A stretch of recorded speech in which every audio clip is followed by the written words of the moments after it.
Hello बच्चों, आज अपन पिछली क्लास को थोड़ा कंटिन्यू करेंगे और हमने पिछली क्लास के अंदर रासायनिक समीकरण को किस प्रकार से संतुलित किया जाता है, उसको एक स्टेप बाय स्टेप समझा था। और अंत में मैंने आपको ये भी बताया था कि अगली क्लास के अंदर यानी कि आज की क्लास में अपन ऐसी बहुत सी रिएक्शन लेंगे ताकि आपका एक अभ्यास हो जाए कि अलग अलग प्रकार की अगर रिएक्शन का सामना हो तो आप उनको कैसे संतुलित करेंगे। क्योंकि ये तो निश्चित है कि एग्जाम में आपको समीकरण संतुलन का प्रश्न देखने को मिलेगा ही मिलेगा। ऐसा अगर कई बार 3-4 समीकरण दे दी जाती है तो ऐसे में वो 2 नंबर का 2 मार्क्स का वो प्रश्न बन जाता है। और समीकरण को संतुलित करना बहुत ही आसान है। अगर आपको बात समझ में आ गई कि किस प्रकार से अंकों को रखना है और वापस परमाणु की संख्या को कम करना है और एक समीकरण को संतुलित करना है। और पिछली क्लास में हमने देखा कि एक बहुत सारे चरण को फॉलो करते हुए, बहुत से स्टेप को फॉलो करते हुए समझा। और मैंने अंत में ये भी बताया कि हम बिना स्टेप को फॉलो किए एक रिएक्शन को देखकर उसको कैसे संतुलित कर सकते हैं। और इसी के साथ में आपको कुछ और बातें भी ध्यान रखनी है कि एक रासायनिक अभिक्रिया को संतुलित करने के साथ साथ आपको उनकी भौतिक अवस्थाओं को भी बताना है। भौतिक अवस्थाएं 3 होती हैं, ठीक है, ठोस, द्रव और गैस। आज आपको इनके इंग्लिश शब्द भी ध्यान में रखने हैं, इनके इंग्लिश वर्ड जो है ना वो भी याद में रखना है। जैसे ठोस को आप सॉलिड बोलते हो, द्रव को आप लिक्विड बोलते हो और गैस को गैस बोला जाता है।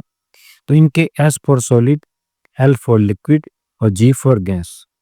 और ये सब मैं आपको क्यों बता रहा हूँ, क्योंकि एक रासायनिक समीकरण के अंदर जो भी यौगिक है उनकी अवस्था को इनके शॉर्ट नाम के साथ में रखना है।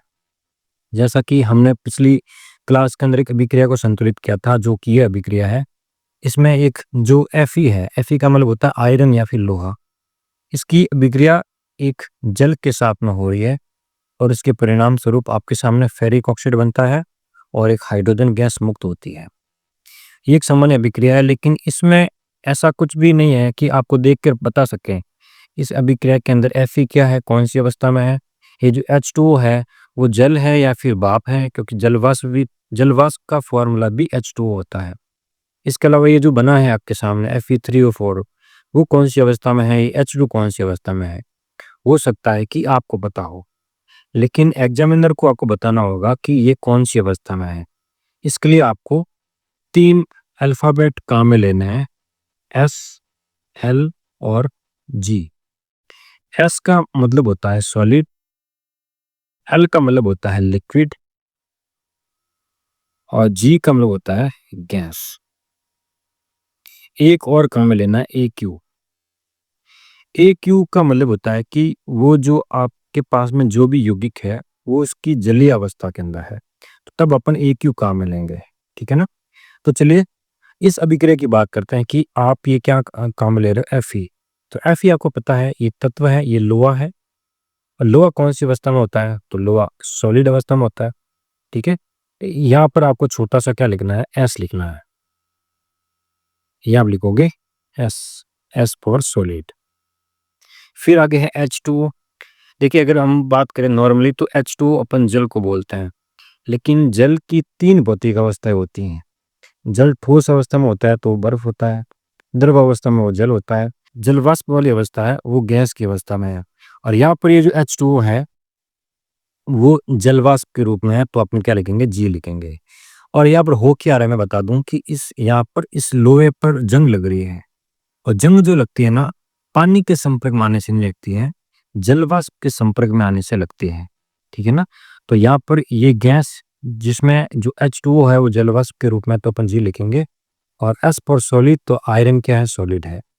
अब क्या होगा, इन दोनों के आपस में रिएक्शन होगी। अगर ये लोहा लंबे समय तक जलवाष्प के या फिर नमी के संपर्क में होगा तो क्या होगा, इस पर जंग लगेगी। और जंग लगे लोहे का फॉर्मूला होता है Fe3O4। तो अब ये जो Fe3O4 है, फेरिक ऑक्साइड, वो भी ठोस अवस्था में ही तो है। जंग लगा लोहा कोई द्रव अवस्था तो होगा नहीं, नहीं गैस में बदलेगा। वो भी क्या होगा, ये सॉलिड अवस्था ही होगी, ठोस अवस्था होगी। और इसी के साथ में एक गैस भी मुक्त होती है, तो H हाइड्रोजन गैस मुक्त होती है, तो अपन यहाँ पे क्या लिखेंगे, G लिखेंगे।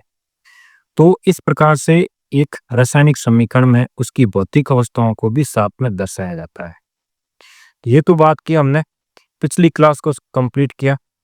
आज की क्लास के अंदर अपन बात करेंगे कुछ ऐसी रासायनिक अभिक्रियाएं जो आपकी एनसीईआरटी की किताब में दे रखी हैं, उसको संतुलित करने की कोशिश करेंगे कि उसको सीधे ही बिना पिछली क्लास के चरणों को फॉलो किए आप किस प्रकार से उसको संतुलित कर सकते हैं। तो चलिए अभिक्रियाओं पर आते हैं।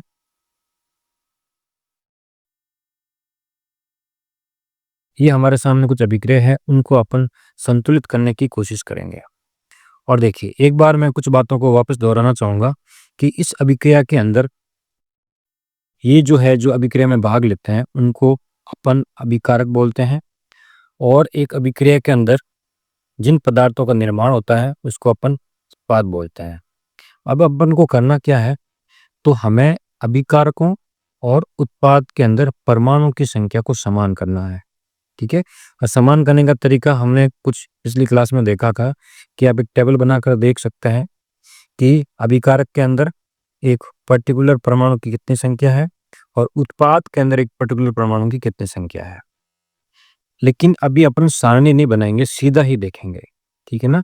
तो देखिए किस प्रकार से देखना है। तो सबसे पहले बात करते हैं कि इस अभिक्रिया के अंदर हाइड्रोजन कितना है। तो यहाँ आप देखेंगे हाइड्रोजन है एक, हाइड्रोजन यहाँ पर एक हाइड्रोजन है, और यहाँ पर हाइड्रोजन कितने हैं, दो है।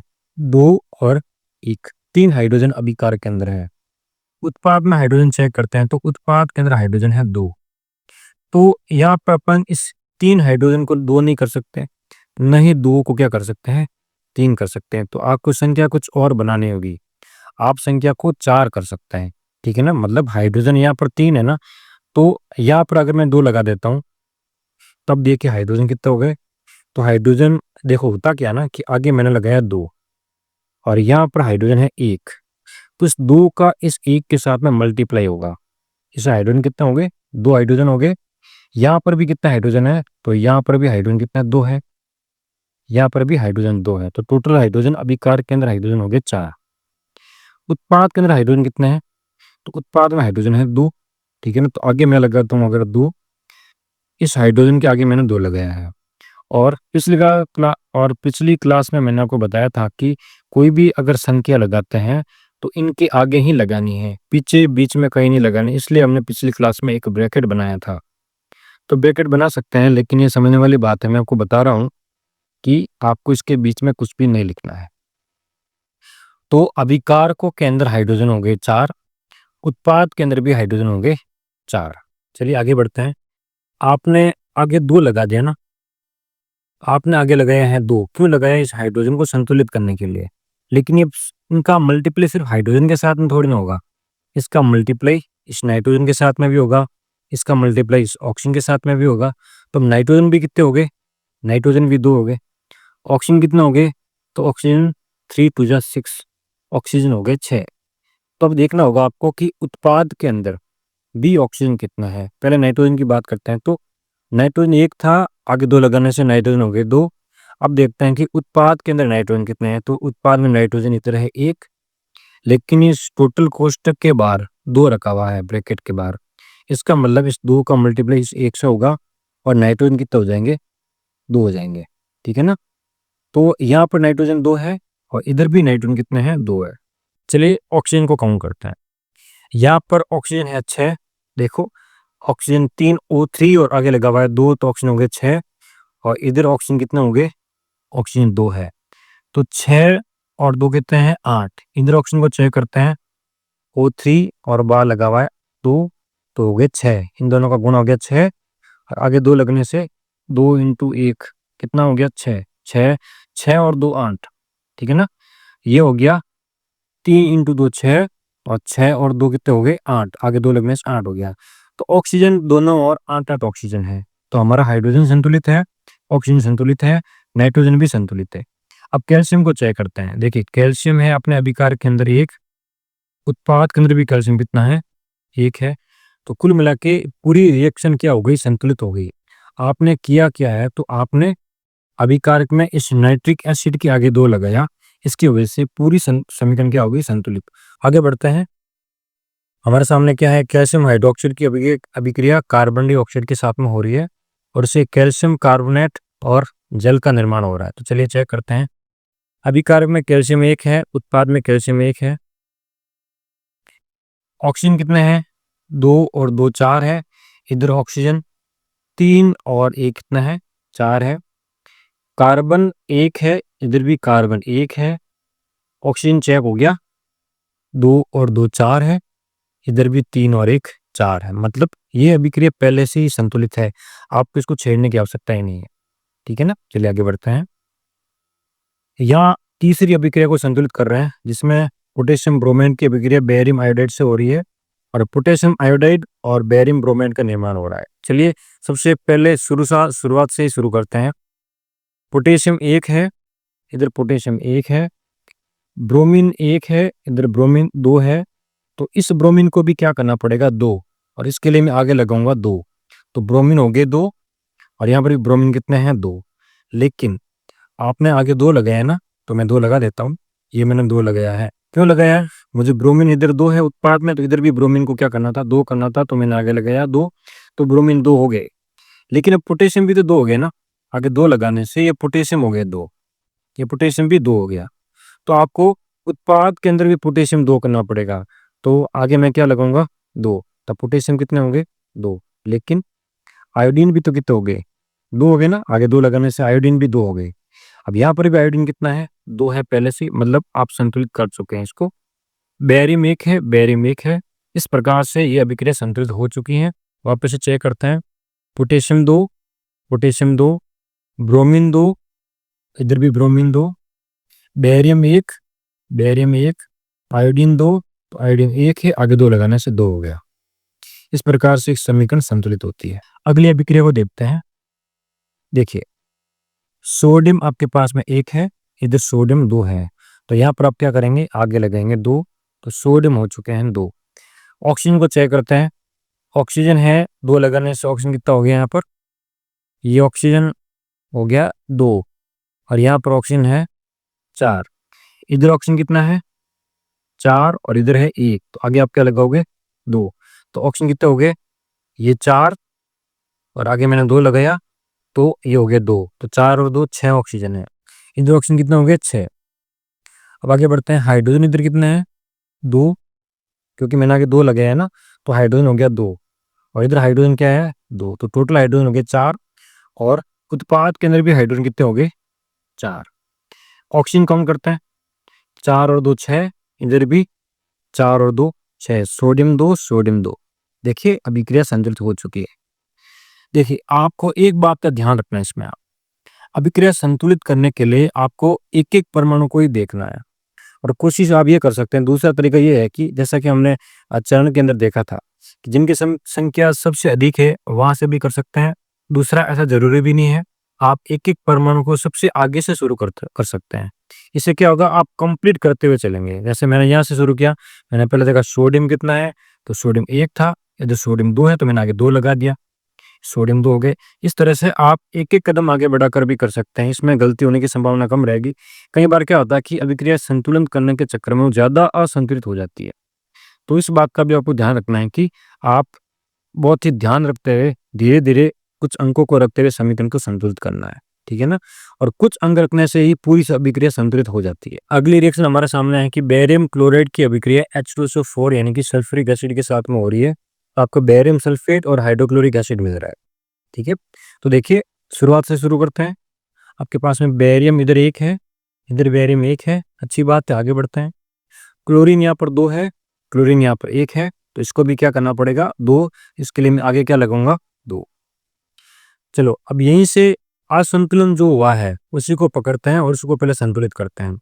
तो हाइड्रोजन हो गए 2, आगे 2 लगाने से क्लोरीन को संतुलित करने के चक्कर में हाइड्रोजन असंतुलित हो गया, क्योंकि हाइड्रोजन हो गया 2। इधर हाइड्रोजन कितना है, 2 है, मतलब असंतुलित नहीं हुआ, ये संतुलित हुआ है। आगे बढ़ते हैं। क्लोरीन 2 है, इधर क्लोरीन आगे 2 लगाने से क्या हो गया है, 2 हो गया है। देखिए इधर क्लोरीन इधर कितने हैं, 2, और यहाँ पर क्लोरीन 1 था, आगे आपने 2 लगाया हाइड्रोजन को संतुलित करने के लिए, तो संतुलित हो गया। और हाइड्रोजन 2, हाइड्रोजन 2, ये SO4 1 ऐसा भी कर सकते हैं, पूरा SO4 कितना है, 1 है।